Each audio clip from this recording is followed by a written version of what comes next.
That's not my normal voice.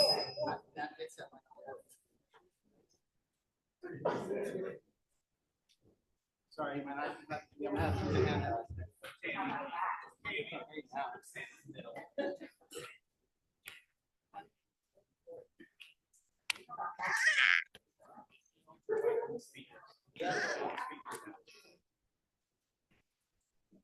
Oh no, I'll stand right here with it. Hello. Good to see everybody. Are y'all all awake? You know, comatose syndrome, right? Good, because I like keeping your toes. I want you to think. So I'll just say the way I teach is the way I learn, which I ask questions.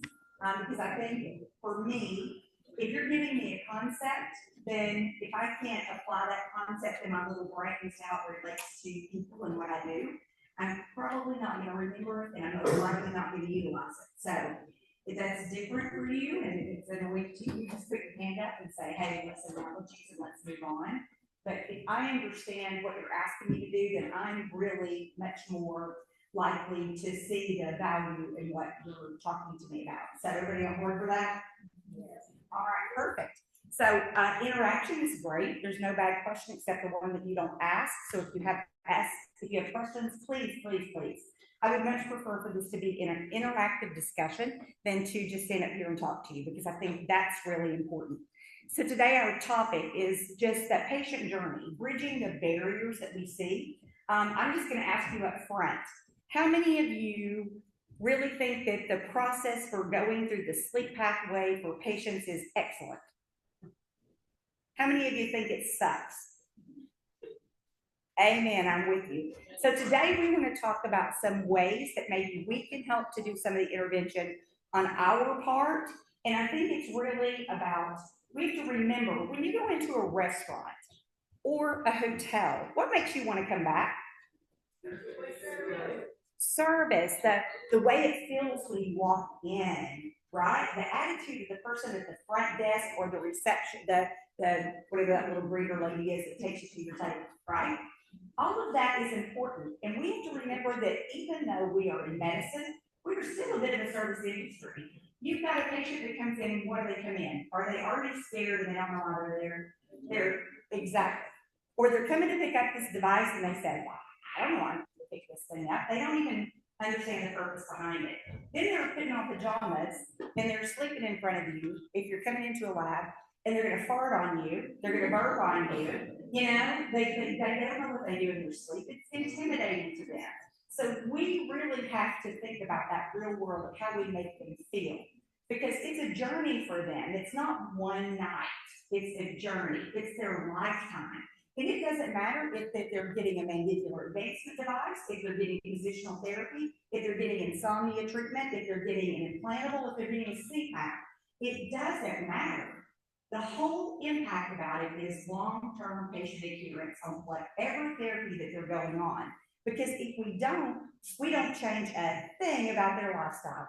We don't change a thing about their quality of life. Does everybody agree? Okay, so as we're thinking about this today, I want you to think about what role you play for your patient.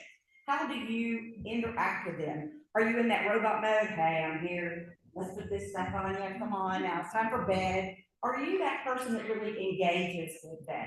Because that is super important, because that first interaction is really what's going to set the standard for that patient, right? And not only that first interaction, but communication throughout the entirety of the continuum. So let's think about that as we look at those barriers. So today we have some objectives that we want to talk about, and we want to make sure that we understand what the patient's journey. We're going to talk today about some implications for you with PAP therapy. What does that look like? What are the logistics of it? We're going to identify some key challenges that patients face with PAP therapy, applying a patient-centric strategy. And remember, patient-centric means that they're in the middle. Not me, not you, not the doctor, not the manufacturer. You know, it means that the patient is in the middle. How are we meeting that patient's needs? And there's not one patient that looks like the other, is there? They're all unique and different. So we need to make sure that we're keeping that in mind as well. And then we also want to look at developing roles of how and who is responsible for the follow-up action with that patient. Are they out there alone? Or who is managing and owning that responsibility? And then we also want to look about how we can communicate evidence-based approaches for patients in therapy and therapy transition if they may need to go to another mode, or if they start out in one place where we finish, right? Or if they even transition to another type of therapy, right?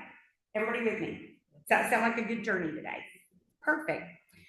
So I want to start out with you because we hear this sometimes a gloom and doom thing, say, oh, sleep's going away. Oh my gosh. Well, let's just wake up and realize this is a global prevalence study that's just been put out, just published, and it looks at the estimation of the prevalence of OSA through year 2050. So it is projected that there will be an increase of 46% of adult patients in age 30 to 69 in cases for OSA. We know that 35% of those, that's a 35% relative increase. We also know that women in sleep will be increasing, and there's a projected increase in women of 65%. And there's more than triple relative growth seen in males, okay? So males are increasing 19%. So a relative growth seen there. We also know that even though everybody's all worried about some of the new medications that are coming out, right? Like, oh, they're going to put me out of a job. Anybody think about that? Oh, GLP-1's out there. They're not going to send them in for a sleep study anymore. Amphemed is out there. They're not going to send them. That's garbage because it is a conjunctive treatment. It's how are we looking to manage these treatments together? It's a relative thing. Co-therapies are really what we may be looking at for the future. So we have to shift our mindset and not think in our one little box. Our box just got much larger with really out boundaries and barriers. So how are we looking to integrate all of these new changes into our care pathway and our care field? We know that when patients go on GLP-1s, that it does reduce their OSA prevalence, but we also know that the model is best for these patients long-term when they're using co-therapies, right? Just the GLP-1 in and of itself, patients when they go off of it, we know that they're also gaining weight back, right? But patients that are adherent to both therapies are when they're using conjunctive therapy. So those are statistics that we do know. We also know that sleep is very important to our overall health. 3 pillars that we look at, and this is by not just us, but by the little guy that talks about all of our health, and I've forgotten what his name is right now, the medical guy that stands up and says, oh, we should do all of this. So healthy diet, very important, quality of sleep, and exercise. So it is not just diet and exercise anymore, it's diet, exercise, and sleep. So we need to make sure that we're also focusing on healthy sleep, and I don't mean just this kind of sleep. I don't mean just this kind of sleep, I mean insomnia. What are we looking at in terms of pain management? How are we managing these patients throughout, right? So we, as sleep technologists, need to broaden our perspective beyond airway. You know, we land so much on this, but we also have ventilation issue. We also have issue with insomnia. We also have issue with pain. We also have restless legs and PLMS. How are we managing that total patient care? So make sure that we're focusing on everything that could impact that sleep. And then, of course, adding in exercise. And especially, I went to my doctor the other day and I said, look, I'm about tired of this cortisol thing. You know, women in menopause, help me know what I can do because I really don't like this fat that just went on right here. So what can I do? He said, oh, exercise. And my answer back to him was, B, and you'll go for the rest, the last part of the back. I was like, I don't think that's going to help my cortisol level. Oh, reduce your stress. I was like, okay, I just need to sit in my chair going. Anyway, think through all of those aspects that we see people getting older, more cortisol, and we know that poor quality of sleep also leads to inflammation with our system, right? Urine leptin, urine drives, the inflammatory process. Even kids with asthma, if you've got asthma, increased virulent levels, increased inflammation, increased asthma reactions. We know that from women that when they hit menopause and you take asthma on, generally it's related to those stressful levels of the virulent levels. Did you guys all know that? Inflammatory process. See, sleep impacts all of it. So as we look at patient journey, what are the barriers from diagnosis to treatment? We know that it takes a patient an average of 3 years before they ever seek help. So they may have talked to 3 or 4 physicians and seeing them about what is their sleep health issue. And if you're a woman, what do they tell you? Not picking on you guys, but let's just say women, what's the first thing they tell you when they say, oh, I'm not sleeping well? Or, oh, you must be just depressed. Here, let's give you this medication. Or you just need to exercise a little bit more, you know, or you just need to stop doing this. They don't ever think to say, is it sleep? So remember, for men as well, for men it's really much more prevalent until, you know, because they have really clear symptoms, even though they deny them, and it's usually their wife that's shoving their foot on their back saying, you gotta go or you're gonna go. But remember, women just present a little bit differently. So it takes longer to really get them into that pathway. We also know that 57% of patients with obstructive sleep apnea have symptoms that don't, and they don't seek medical care ever. That's the biggest barrier. Why do you think that is? Why do you think people don't want to seek help for sleep apnea or poor quality sleep? Shame and stigma, absolutely. Stigma plays a large part, especially for women. I know when I first started wearing hat, I waited until my husband went to sleep and then I put my mask on. And then I would try to put the covers over my head and wake up in the morning and take my mask off before I go, hey, you know, don't look at me with a pack mask on. So just think about that shame and stigma. And then let's think culturally. Culturally, is there a cultural stigma? Absolutely. In some environments, you know, you only do, and I'm not picking on men, so you guys please don't take this way, but the man really kind of dictates what your role is and you follow what they say. So we have to understand every aspect. Do you guys think about that when your patients come in? Is that cultural aspect? Do you have a question? Do you ever talk to them about, hey, what do you feel about doing this? You know, what barriers are there? Is that something that resonates? Is that a conversation that ever takes place? Anybody have that conversation? Sometimes I just ask them, you know, especially if they're not compliant, I ask them, what experience did you have before? What seemed to be the problem? What was your thought process on it? Anything you can tell me will help me understand better so I can help you better. Absolutely. Did you hear that? Great questions to add in, but not just if you're not compliant. Should we be asking that when we first interact with them? Right, absolutely, because we want to make sure that we've identified those things. We also know that 38% of patients state that they might have sleep apnea, but they drop off before they ever get tested. So they go see the doctor says, well, I think you might have sleep apnea. 38% of them never go for the test, whether it's a home sleep test or in lab, okay? We also know that the average time from a consult to get tested is 46 days. 46 days. Is that important to me anymore? Is it imperative? It's important to us, but what about our patient? Think about a back injury. I get a back injury, oh, my back hurts. Okay, get it tomorrow. They get you in within 4 days to a week, right? Sleep apnea, 46 days. Am I really dying? Is it really bad? Is it impacted by health at all? So do you understand where these gaps are and how we need to think a little bit differently about how we're approaching patients as a whole? How can we fast track them? What can we do to lower that wait time? How can your processes change? How many of you in here are in like a management position? So conversations that you can go back and look at your system and say, what's our wait time? What can we do? We have to think outside of the box to address some of these issues for our patients. We also know that 28% of patients who are diagnosed with OSA will not get a therapy. So they go to a sleep test, they get diagnosed, and they never go pick up their device. 28% of patients never go get the device, no matter what it is. They don't even follow up on the results. Why do you think that is? What can we do differently to make them understand the importance of it? We need to tell them what sleep apnea does and the effects on their health and life. Lifestyle, absolutely. We need to think through talking to them about how it impacts them. So the average time between sleep testing and getting a PAP is 78 days. And this was information from 2023, 78 days. Okay? Let's think about this. The primary reason for delay in starting therapy is, you all know this answer, insurance, that lovely little thing. So making sure that we understand that insurance, that pre-approval process, what's required, making sure when we're sending that request for approval that it's clean, it has all the information that the insurance is going to need.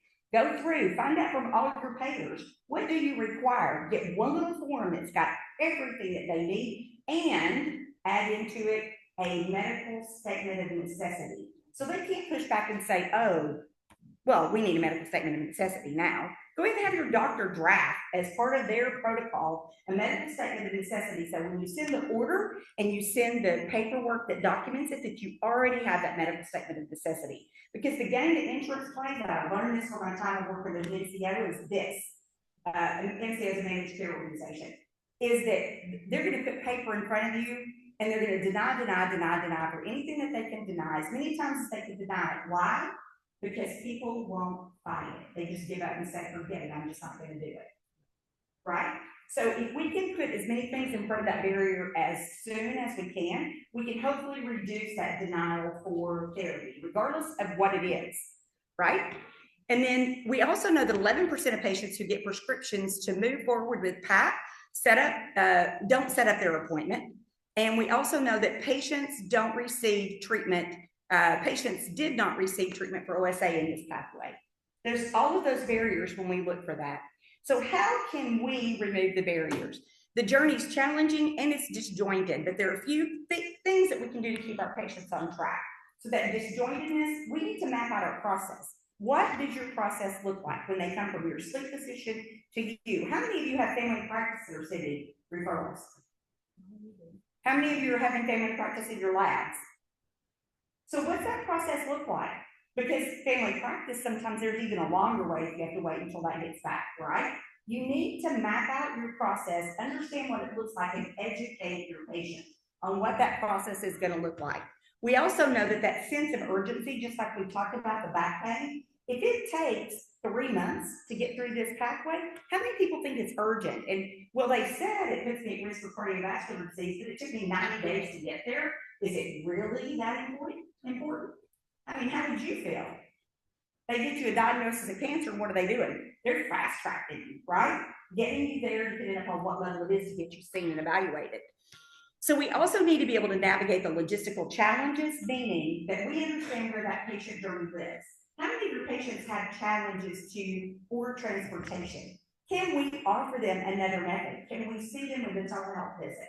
Can we make that same journey for them? Can we give them tools so that they're not having to make that journey if it's challenging? You know, I've had some patients that they got to coordinate with the daughter, and then they've got to get them in the wheelchair, and then that is almost an unmanageable process. And it's not just stressful for your patient, but it's stressful for their family, right? Or they don't have a car, if we think about those evaluations. So what, again, does your pathway look like, and how can you resolve for some of these issues? Has anybody ever taken the time to map out that journey? Do you think it's important for you in the sleep center, or do you think it should be your sleep doctor that's mapping it out? Anybody ever have a perspective? Who thinks that it's important? So we need to take ownership for it. I guarantee you, if you're part of a medical, if you're part of a hospital system, I promise you your administration is going to want to know this. But I think that your medical physicians are also going to be very happy if you can help them to solve for this problem for your patients, right? Because, and guess what? How many of you have to do QA for Joint Commission or for your accreditation agencies? Right? So think about this as a QA project. How do we map out the pathway and we reduce our time for patient diagnosis or referral to diagnosis? And what is our ability to look at that social support? Social support, encouragement. How many times do you ask them if you got somebody that can help you through this journey? When you're addicted to any process, alcohol or whatever, what do they give you? They give you a little buddy, right? Why do they give you a buddy? To help you accountability and success, and somebody to talk to. You need to talk to your sleep patients in a similar way. Who can help you through this process? Who can help you understand? You have somebody that's going to give you that support, right?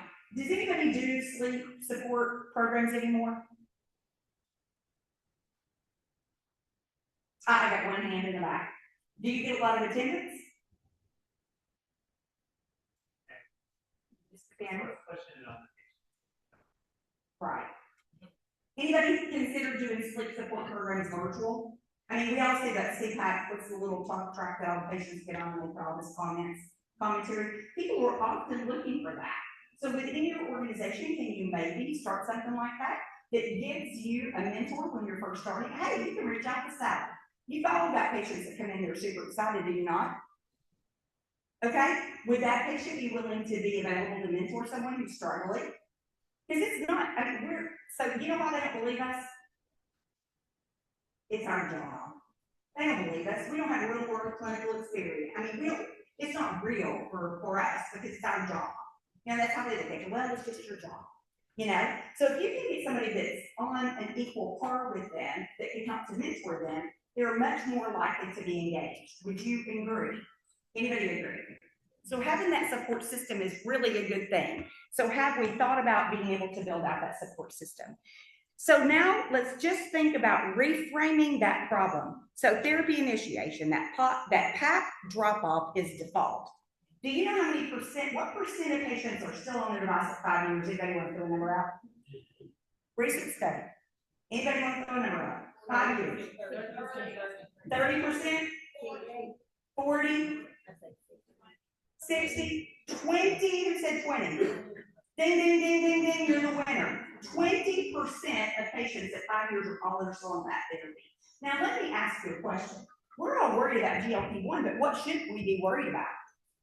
That 20% of patients at 5 years are on therapy. So what does that mean? Payers are going to start going, what? Well, no, we're not paying. How many of you have insurances now that won't pay for resupply unless they're adherent? Anybody? Are you mapping those out? Are you looking at what it is? Are we educating our patients up front to say that? Are we educating them that resupply is vitally important? Everybody with me? We also know that initial support and continuation, we really have to be engaged in that active support process. We also look at ongoing support. Does that patient, how many of you monitor to 90 days? Everybody? How many of you monitor beyond 90 days? How many of you actively engage with patients beyond 90 days if they've fallen off the wagon? Well, I got 2 people. 2 people in a room this size. You see the problem? We look at 90 days and we forget beyond that. And points for failure. What are the gaps and where can we identify where these patients are having points for failure? And again, if we map out our process, we can identify some of these things and then we can assign somebody to be responsible, because guess what? If nobody's looking, what's going to happen? If nobody's looking, nobody does anything. It's what you look at, right? Everybody's been in management and said, okay, we're going to implement this new thing and I'm going to monitor for 20 days or 90 days. And if everybody's not doing it, you're going to get written up. And I've been in that role. You know, I monitor it for 90 days. Oh, everybody's adherent. I stop monitoring it. I go back again and they're not doing it anymore. Right? If you're not looking, they're not going to do it. Okay? So this is a study that was done that really looked at where the greatest challenges are with PAP. Access to support, just like we were talking about, that person that they can go to help. The severity of their disease also really impacts whether they're going to be on. We know this because patients with mild OSA, are they the easiest or the hardest to get adherent? Hardest. Why? They don't feel a benefit. You know, there's no real standout benefit to them. Their experiences, as we talked about early on, just like when you walk in, was it a positive experience? Was it a negative experience? And let me say this, if you're in a hospital or you're in a lab, if you're a respiratory therapist in a hospital, and I don't know how many of you are in here, but you might put people on bi-level when they come in for rescue, right? And we don't care whether they're comfortable, whether they're in sync, or whether they're not. Not that because that we're callous or cruel, but because we're usually having to put therapy on because they're about to die. So now imagine the doctor says, well, I need to send you into the sleep lab because we need to put you on therapy and evaluate where you're at. How likely do you think that patient's going to be to say, wow, that was a great experience? They're going to push back and say, hey, buddy, you can, and I'm not going, right? So again, even in the lab, how many of you have like, we've got these 5 masks on formulary and that's all we're gonna stock, and tough luck, buddy. Hey, I'm sorry to struggle with your mask tonight, but you know, they're gonna get you better when you get to the DME. Now, how likely do you think they're gonna see the DME? Do you guys think through these things? I mean, do you understand where I'm coming from? We have to make sure that that first experience is one that is good, that is one that is effective for our patient, and that we're making sure we're meeting their needs, that we're giving them that good first experience. And then we also need to understand that they know the impact and the severity, which has been brought up, but that what is the risk to them? And how do we help determine risk? Does anybody review results? Doctors in today's world used to, they sat down and they went through their sleep study and said, this is how many apnea, do you see how much your oxygen fell? How many doctors do that in today's world? Do they have the time? They don't. Why? Because their list is backed up 6 months to get in to see them, some of them, right? So we need to make sure that they understand how severe they were and what is the impact on them cardiovascularly. You know, that's a big debate right now in the whole sleep community. Is AHI the thing that we should be managing? Or should we be managing things like heart rate variability, apnea, the response? What's the hypoxic burden to that patient? And no one really has good criteria for what we should be looking at to manage. But do you understand how we really need to make sure that this patient, we can't go over the results because the doctors get all kooky with this. You know, Mr. Jones, you are pretty significant. We can say that, you know, if we're looking at the results and, you know, what we initially think, you know, it appears, well, your doctor's won't let you. Yeah, well, then they need to make sure they're going through the results really well with them or somebody's following up. If we can't do it free, can we make a call? That's what I'm saying, mapping out your process to make sure. Can we do a follow-up call with them and say, I'm just following up, I understand the doctor's ordered pack for you, want to make sure if you have any questions. And I realize everybody goes, well, that falls on the DME. Well, let's think about the DME world, okay? I mean, how many, you got patients scheduled every 30 minutes, 45 minutes? Anybody in here in DME? Okay, what's your schedule for patients? What's your, how often are you doing this? How much time do you get given? Well, good for you. Anybody else have a time that you're allocated? An hour. And that includes documentation and gathering all the stuff, right? How many of you do virtual? You do virtuals too? Okay. So making sure, what I'm saying to you is as we're looking through this whole process, it's making sure we have time to review these things and ask questions. But you guys in the sleep world know and can see there's a challenge once they get to the DME side as well, right? How many of you are seeing texts with 3 patients per night? How many of you do 3? Nobody? Nobody does 3? Ever? She's got 3? So looking at acuity levels, does anybody match acuity of patients? Patient acuity levels? So I'm saying, again, look at where your gaps are, because patient acuity should be taken into consideration. There are times when you should have 1 patient only, right? So acuity level, you need to look at, well, sometimes you can have 3, because there's low level acuity, it's a diagnostic test, I'm not doing a split night, you know, 3 patients, no problem with managing 3 patients in that case. I mean, I'm sorry, I've done 3 patients before, and I really don't think there's a huge problem with 3 patients if they're low acuity level patients. If they're high acuity, 1 is all you can manage. So we understand that, right? And then the last thing is patient readiness. If your patient is not in a mental state to be willing to accept this, what's the likelihood that they're going to? They're not. How many times do you have people come back into your lab and it's their 3rd titration before they ever get adherence? Right? So we have to have that conversation as well. Mr. Smith, do you understand this? Are you ready? Where is your mental state today? Because you need to understand that if you don't seek and move forward with treatment, these are the risks to you. And these, how many of you know the studies, the most recent studies that have been out? We all know the recent studies. And if Mr. Smith says, I don't want to start with PAC, I want to go to this and try this first, get them wherever they're going to be treated, because that is the primary focus, is treatment, right? Okay. So these are some other issues that we look at, and we're just gonna leave that to bear because we've really talked about, but really knowing that they're ready and that we've addressed all their issues. Also, barriers that we look at is education, expectation, assessment, and diagnosis. Those things that we're just, again, re-emphasizing, another study, different person, ongoing support, also important. We also need to consider the cost of care, and I know almost every HME, if not all, have a program for people who can't afford to like put them on, but if we've got nobody that has insurance, somebody that has no insurance, we need to make sure we have a gap to help those patients solve as well. You guys know where you can go if patients don't have insurance. Does anybody know the Reggie White Association? Write that down. Reggie White Association is where you can go for patients who don't have any insurance to get a PAP device. And you should just be able to search it online. But that association, the company I work for, Resmed, supports it and sends PAP devices to them. You also may have some local associations that recycle, PAP devices for people who have passed or otherwise. But Reggie White is one that you can reach out to in order to get PAP devices.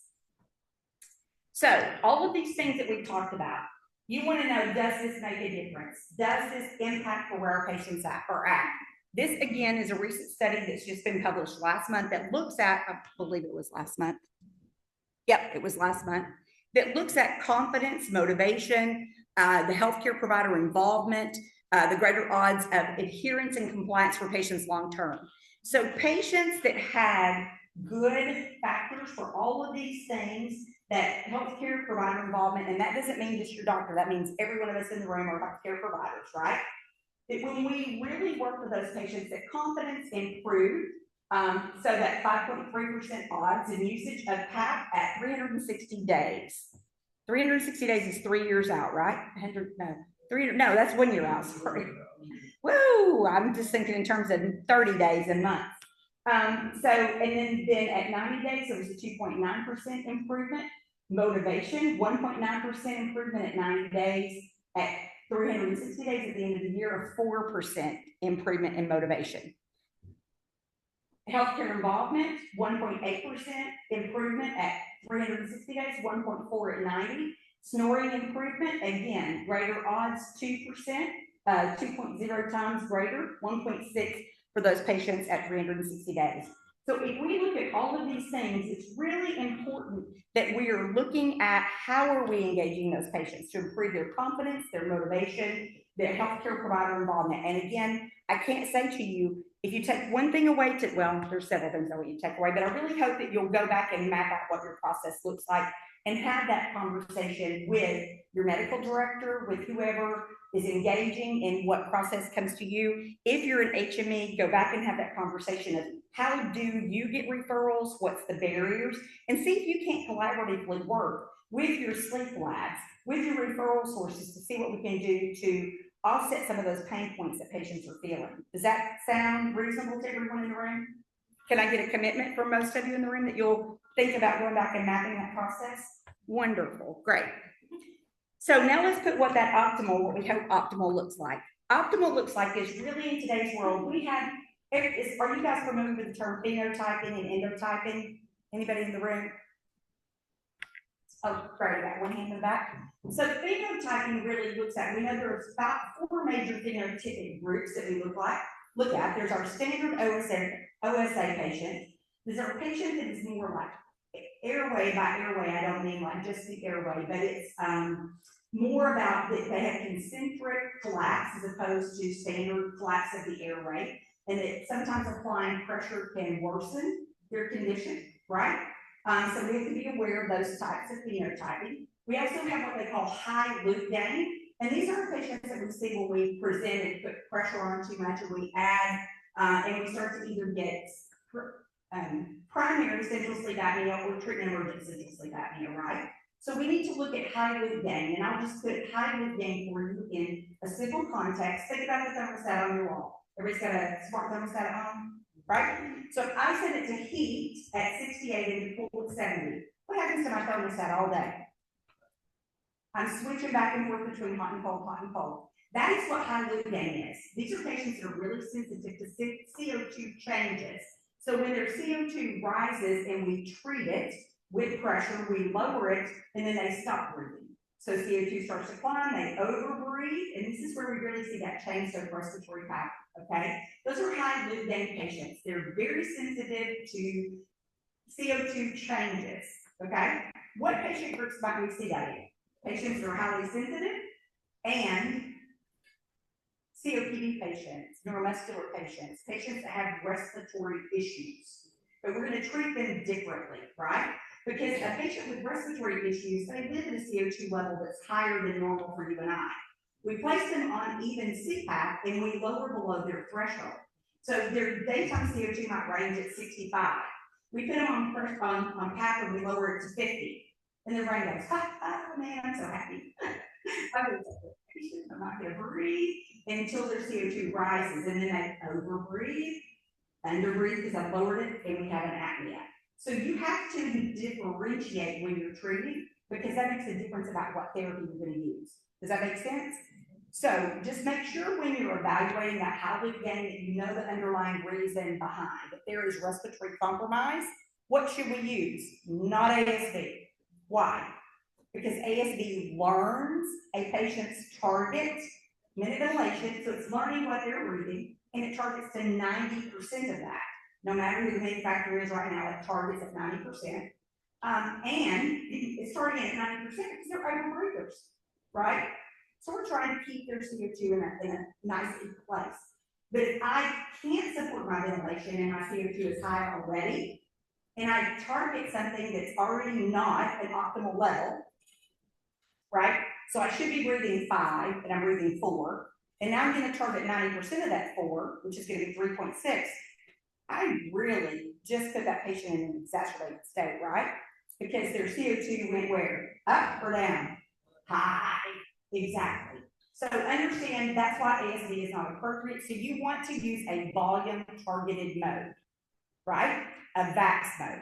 Doesn't matter what letter comes before it, it's a volume targeted mode.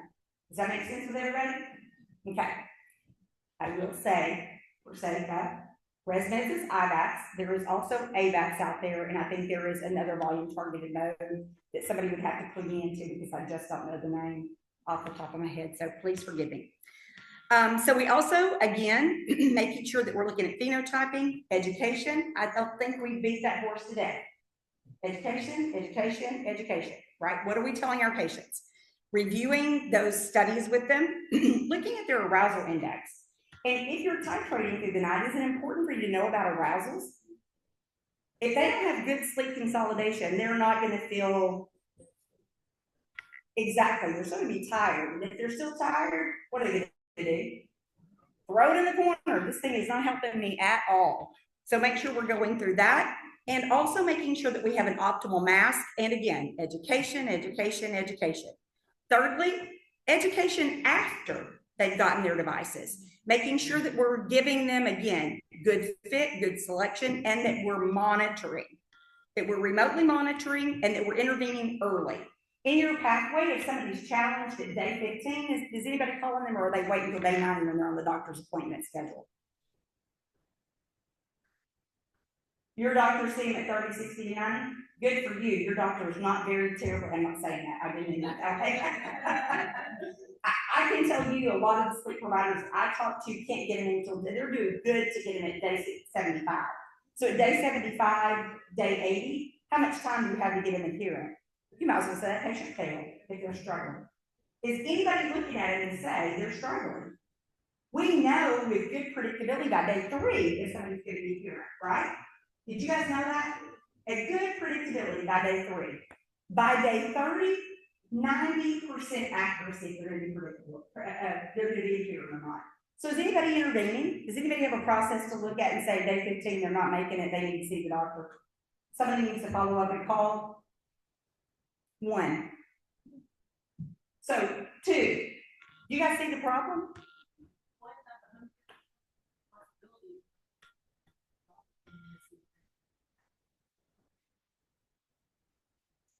Well, that's a good question. Should they? Well, I don't disagree that we didn't set them up, but you know what?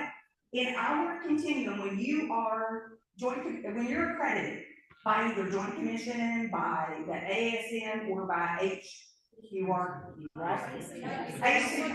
Sorry. Somebody in here, please don't shoot the next one. I'm so sorry, I didn't get the resource right. But you're responsible for long-term, the way I read is that you should be looking at long-term disposition of that patient, not just, they just get a feedback. So our long-term disposition should be that we should be following them at least for a period of time. And it's simple to do. I mean, it's really easy to look in the remote monitoring platforms and say, hey, this person's struggling, so could I reach out for them during the day and let them know, we're gonna have somebody that's reaching out to you, so please answer our phone call. Because the number one thing they do is you call and they don't answer. Or can I text you? Because, if I'm seeing you're struggling, I'm gonna reach out. Does that make sense what I'm saying? And just that one touch point may change that patient's whole trajectory. Do you understand? I think it's important to understand the majority of people in here are sleep techs at night. So we're not privy to exactly what goes on in the day, what the process is, how long it's turnaround time. We might have some kind of idea about it, but as sleep techs, it's our job to educate that person when they come in to see us. If we can educate them on our side, then and I always tell them, write every question that you have down before you go back to see the doctor, so the doctor can answer anything that you have a question about. Then if they come back for CPAP, I can't tell them about their study or anything, but I can review it with them. I don't have the data. Yeah. They can tell me and ask me questions that I can answer and help them understand it. So I am not going to disagree with you as a night tech. However, I will say in most situations where I see techs come in an hour before patients do. Yes or no? I do. Okay. So if somebody has said, you can pull up at an interview, you can see quickly. And we're talking about, if you're looking at the entirety of the process, we're not talking if you're going to do and filter 200 patients. Okay? You're maybe filtering in a week 10 to 20 patients in your lab that have been referred over by the time that you truly look at it, unless you're a 25, 30 bed lab and you may have a few more patients. But if you as a tech take that time and say, hey, we may be reaching out to you, but again, it's mapping out with your management where the process is and who's going to be responsible. But in my mind, I don't disown my patient just because they came into the lab and they're gone. That is not my mindset. My mindset is that we should all be responsible for that patient to treat their outcomes. If the nurse discharges from the hospital, you've got somebody that follows up with them at day 3. Yes or no? Yeah, I'm not saying with this disregard patient at all, but I'm saying as a sleep tech, what we can do is education. No doubt. However, I reach out to that patient to say, I see you're struggling. I'm going to send this information to your doctor. That's all you got to do. We can't do that as a night tech. That's our day tech. You can leave it up for your day tech, can you not? We can just say what happens throughout the night. This patient may need additional assistance. I'm losing you guys. Let's wrangle back in. Okay, that's a debate that you can have with your manager. I know my techs could do that. They call at night because that was the time we could get in touch with the patient. In my lab, our medical director allowed us to call and we could identify and say, we're going to filter that information up to you. So if you don't have that latitude to either document in their record, if you're not in a consistent EMR situation, I'm just saying that being able to have somebody to filter, whether it's day or night, I think it's important for us to be able to do that. So also know that you have tools beyond patient education, and engagement is vitally important. There are apps out there, and it's not just a Resmed app, that's just the only one I have pictures of, but there are all kinds of patient education apps out there that can help us to support. Engaging a patient on a daily basis is very important. Watches, now watches integrate into a lot of the apps to help them look at not only sleep quality, but how are they doing with their PAP therapy, and giving them those little awards. Everybody's very competitive. Are you guys all competitive? I know when I exercise, I was like, oh, at night, my husband would be, what are you doing? I'm like, I gotta close the circle. He's like, what? I'm like, I'm not close. When you get that circle closed. So we're all competitive along that way. So they have the ability to get those little things, badges, to make them all happy. I also want you to be aware of something that can help you as technologists, as people in the HME, as also people within the sleep lab, if you're looking at data. There are things that are called care check-in on the new platforms and devices that are coming out, particularly in the Resmed devices. How many of you know what care check-in is? I have a couple of folks. Good. Care check-in asks patients questions of how they're doing it. Day 1, 3, 7, 14, 21, 28. Guess what? That just covered the first month of therapy, right? It says, are you struggling? Where are you struggling? If you're struggling, it gives them more questions. So as a healthcare provider, whether we're in the lab, whether we're in the HME, whether we're in the doctor's office, it gives you information about where that patient's struggling at. So you can provide support to them that's tailored and patient-driven. Because I can tell you when I saw in clinic with the doctors, the biggest time suck for that doctor was trying to find out where the problem was, to get the patient to narrow and tell them where they were challenged at. Does that make sense to everybody? Oh, thank you. So if you have a problem focused or that you can really dig into, now you can be more effective in helping your patient, right? So if you're not talking to your patients about care check-in when you're setting them up, not making them aware that they need to give that information to their provider to be able to see it, I highly encourage you as another tool within your tool belt to help your patients be successful. So you can see it on the reports, and this is what it looks like when you go under that detailed information. You can see from this patient what they told them.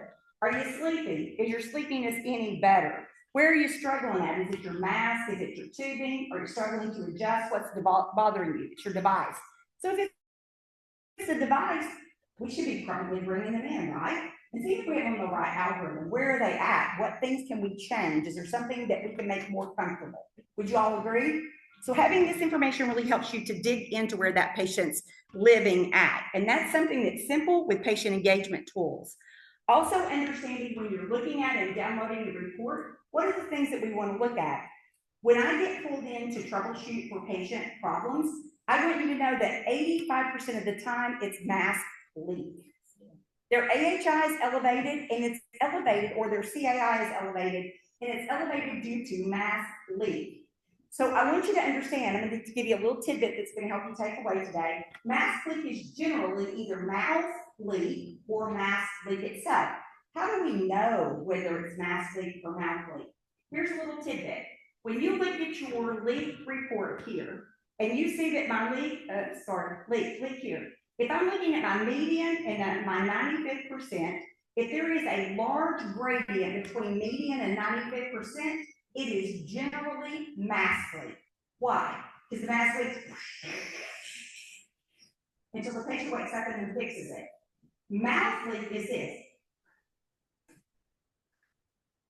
So when you're looking at your detailed graphics, your graphics are going up and down, up and down. And it's typically further apart. Closer together, mouth leak, further apart, closer together, mask leak, further apart, mouth leak. Because mouth opens, my husband does this.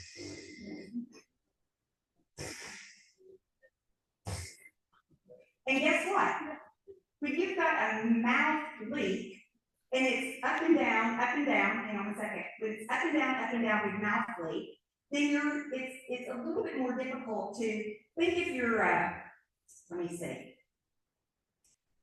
The wind blows and then the wind doesn't blow. I'm trying to give an analogy. The wind blows and then the wind doesn't blow. It's hard to keep your hair straight, right? Because the wind's blowing, so I'm holding it, and then, or I want to scarf around my head, and the wind stops and it's hot, I don't want the scarf around my head, right? I mean, I'm trying to think of a method. It's the same thing, so your algorithm is trying to understand where to adjust to, right? So if I've got a standard that stays consistent, it's easier for me to understand consistency. Or maybe it's temper tantrums with my little 3-year-old, my 3-year-old grandson. You know, temper tantrums, whoa, what do I do? You know, temper tantrums going like, woo, we've been playing that fun, right? Does that make sense? Yes, ma'am, you had a question to that. Closer together is mask, because the mask is leaking, so my median and my 95th percentile will be close. Further apart, it's mouth leak, because mouth is, and it's usually not like this. It's usually like this. And then they close their mouth, right? That makes sense? Tidbit. Hopefully you took a powerful thing away today. And I know I'm almost at time, right? I'm not past time. Good, nobody's coming yet. So tools that you can use, auto ramp, sleep onset detection. If you're using expiratory pressure relief or you're using ramp, auto ramp is going to adjust based upon when it senses that that patient is asleep. Once they go to sleep, ramp's out of the way and it takes you to optimal pressure, right? I personally am a fan of auto ramp as opposed to just standard ramp because this detects sleep onset. I also am personally, in a personal opinion here, if I'm going to use any pressure relief, I want it during ramp only because when your patient's asleep, pressure relief is a comfort feature. Comfort. When I'm asleep, I don't know. You know, taking EPR or pressure relief off during standard sleep is great. Use it during ramp when they're falling asleep. Does that make sense? And then if they're still complaining, you've got the ability to add it in. I also want to talk to you about different auto algorithms as you're treating your patients, and even as you're titrating. Standardly, we titrate with just CPAP, right? But our patients come in, and remember we talked earlier about phenotyping and endotyping? So if you've got a patient that comes in and they're extremely pressure sensitive, they have a lot of flow limitation, and they just feel pressure change. Anybody got those really sensitive nasal patients and they just feel that pressure changing? For them, in an auto-pack device, it's going to respond to events when we have a certain number, and it's going to respond with a little more because we have 3 events or we have a certain number of events. In a Resmed device, we treat flow limitation, snore, apnea. 3 flow limited breaths, we increase pressure. We're looking at the period before and the period after, increasing that pressure based on the effort of the patient. Area under the curve. And you know, when you're looking at your flow curve, the bigger the flow curve, the larger the tidal volume, the smaller the flow curve, the less the tidal volume. So we're measuring that as well. And then we respond to flow limitation, we respond to snoring, 1 snore based off the degree of oscillation, how large they were, 1 apnea, okay? And it responds based, again, looking off where you're at. Soft response still responds to 3 flow limitations, but it only responds to typical flow shapes. Okay, it will respond up to, let me take you over here. It will respond for pressures that you're seeing here. It's going to respond the same to that typical flow limitation because when you see this breath, that's a typical flow limited breath with that deep M shape. When we get above pressures of 10, it's not going to respond to these atypical flow limited breaths. Those are flow limited, but they're atypical. Does that make sense? So it's going to respond more softly. There's studies that show that the soft response treats just as effectively as the standard auto set, but we get less flow sensitivity. Does that make sense? So if they're on standard and they're still struggling, you've got the option to try soft response. Okay? So, hey, hold on, Mr. Jones, it looks like you're struggling, you're saying your device is issued. You know, let's see if your doctor will let us try this. We also have another mode in of course, in Resmed CPAP devices. Remember we talked about that women are going to increase by 64% by 2050? There's a mode that's called For Her. And this For Her is because women are different. Not just do we not communicate the same, fellas, but we are different. I know y'all are all shocked by that, but it's true. We are really different. We tend to take longer time to fall asleep. We have a little bit more insomnia. We have fewer apneas than men, especially before menopause. When we hit menopause, that's a whole different beast, not just hot flashes, but another thing. And our airway doesn't just collapse as much. Our vents tend to cluster during REM, right? We also have Epworth sleepiness scores that are, you know, the doctor says, oh, she's not really sleepy. That's what they all say. We're depressed and women have anxiety, you need drugs, right? For years, you've been told you need drugs. Everybody agree? Oh, it's just that time of the month, right? All those hormonal changes. And so we also know that we have more insomnia, fatigue, reduced daytime cognitive function, morning headaches, and depression. Women typically also have what we call more upper airway resistance syndrome. So we are more flow limited breaths. Does that make sense? We have more vascularity nasally than do men. Okay? So the For Her algorithm is going to respond a little bit differently. So let's break it down. So the characteristics are women tend to have shorter sleep apneic events. So, we want to know, do you report rear race? And are we looking at those events that strictly meet that definition? Also, they're more prone to upper airway resistance. So in the for her algorithm, it's going to respond to one flow limited breath. Why? Because 3, you're probably going to get up in arousal. So what happens? Insomnia, can't go back to sleep, right? And then thirdly, we usually experience more arousals from sleep. And so there's several modifications that really help those patients to lower the pressure because they are also very pressure sensitive, but responding more preemptively to that one flow limited breath. So when we think about that algorithm, we want to look at why are we using. I can tell you that in Europe, every woman is put on for her, doesn't matter where they're at. They put on the for her algorithm for them, just simply because of women. United States, we've not embraced it that much. But understand this is not just for women. We've had men that are very flow sensitive. And if their study shows that flow limitations about the only thing that they have, that there's not really apnea hypopnea, then the for her may be a better algorithm for men. Just because it's labeled for her doesn't mean that it won't work. So are you understanding that what you have in your suitcase, you have sleep app, you have autopap, you have soft response, you have for her. Is that all important as we look at phenotyping and endotyping our patients? Do you feel like that gives you more tools in your belt? Yes. So I want you to think about these as you move forward. So when we look at OSA for women, remember that it's suboptimally treated and underdiagnosed. The prevalence we know, again, as we talked to, there's a 1.5 to 1 ratio, male to female. The comorbidities are different usually in women. It's usually hypertension, diabetes, and thyroid disease. They also have asthma. Remember we talked about asthma in women, okay? The clinical presentation is different.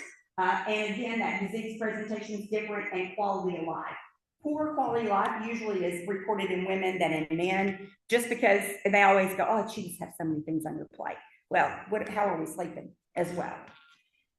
So just a little bit on the algorithm. As you can see, the blue is the standard response, the red is the for her. So 1 flow limited breath, pressure increase. We had here consistently 3, pressure increase, pressure was still lower. So it responds at 1 flow limited breath, but it degrades pressure at a lower level as well. So it's slower to drop that pressure. The other thing that it does is if we see, so again, we can see here flow limited breaths and where we're at. So essentially, we bisect this line and we keep basically the overall pressure is similar. But the other thing about women is this, the floor pressure. Well, 2 things. Let me go to this one. If they have apnea that's above 12 centimeters, the algorithm will not treat apnea above 12 in the for her. It continues to treat flow limitation and snore. But understand if your female is having just frank absolute apnea, you may need to not use for her for them. But it still is going to respond to flow limitation and snore. Oops. Sorry, but the super cool thing is that if they're having 2 apneas within 1 minute, it sets a floor pressure. So if at a pressure of 8, I had 2 apneas and I increased, my floor is now 8, meaning the pressure will not drop below 8. Does that make sense? So I'm not allowing that apnea to happen. So we're treating preemptively with that 1 flow limited breath. We're helping to reduce that insomnia, those micro arousals that we see that break up fragmentation of our sleep, and we're keeping them at a consistent pressure by setting that floor. Does that make sense? Do I have 2? Can I have 2 more minutes, Robert? Okay. So we're going to skip over this because I think you guys all know this. But what I do want to land with is resupply. I want you guys to know resupply is probably the best thing that you can do for your patients is you're making sure that you get an adherent beyond. But studies show from Harvard, microbiomes that grow within your mouth at 6 months, it's like 3,000 cultures. And that is regardless of whether you're washing it and cleaning it. Okay, regardless. So patients should be on a resupply program. If you are not managing resupply for your patients, shame on every one of you. If you are not educating your patients on the importance of resupply, shame on you. Right? Patients come in and they say, oh, I think my CPAP may be sick. Well, if they have an old mask, it might have made them sick. We all saw the story of the man who filled his. Look, I mean, how many times have you guys had them come in to see you and they open their humidifier and you gag? Okay, resupply, it is important. I understand that they have an insurance deductible. Low, so this is really bad. Don't record this, you know? Turn our recording off. But resupply is important. And we need to make sure that we're driving the importance of resupply home to our patients. They come in with duct tape, and let's just think about therapy efficacy. Why do they drop off at 5 years? Because they didn't get resupply, they had a micro leak, and it's arousing their sleep. So guess what? They don't feel better. Why did they stop therapy? I left my CPAP at home, I went on vacation, I felt no different. Forget it, I'm putting it in the closet, I don't need it anymore, right? Secondly, I want to make sure that we are patient engagement, that we're engaging, but they're really looking at not just resupply, but when your device is 5 years old.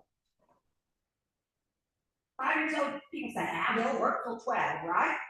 Do you guys bring them in at 5 years old and measure pressure on your device?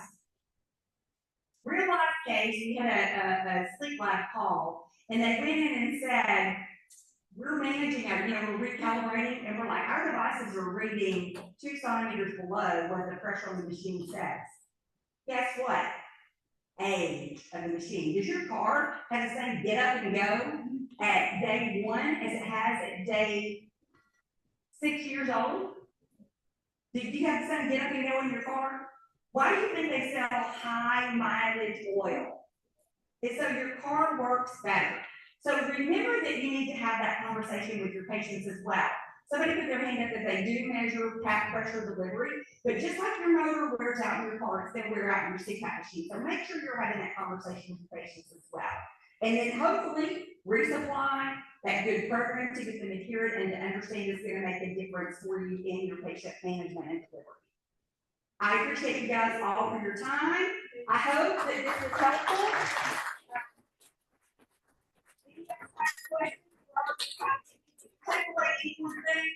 I didn't see anybody not off, Robert, so apparently I did a decent job.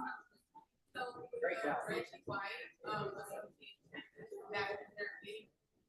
Yes, they give them free. Yes, they do free packaging with free quiet.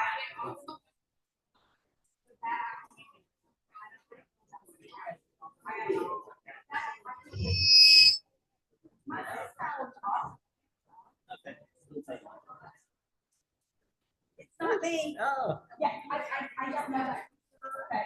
But you can find out. Yeah.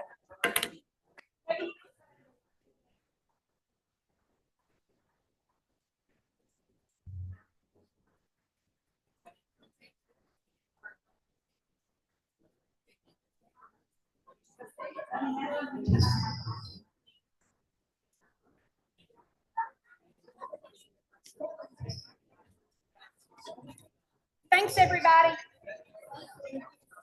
All right, while we're changing speakers, thank you, Tammy. Very good.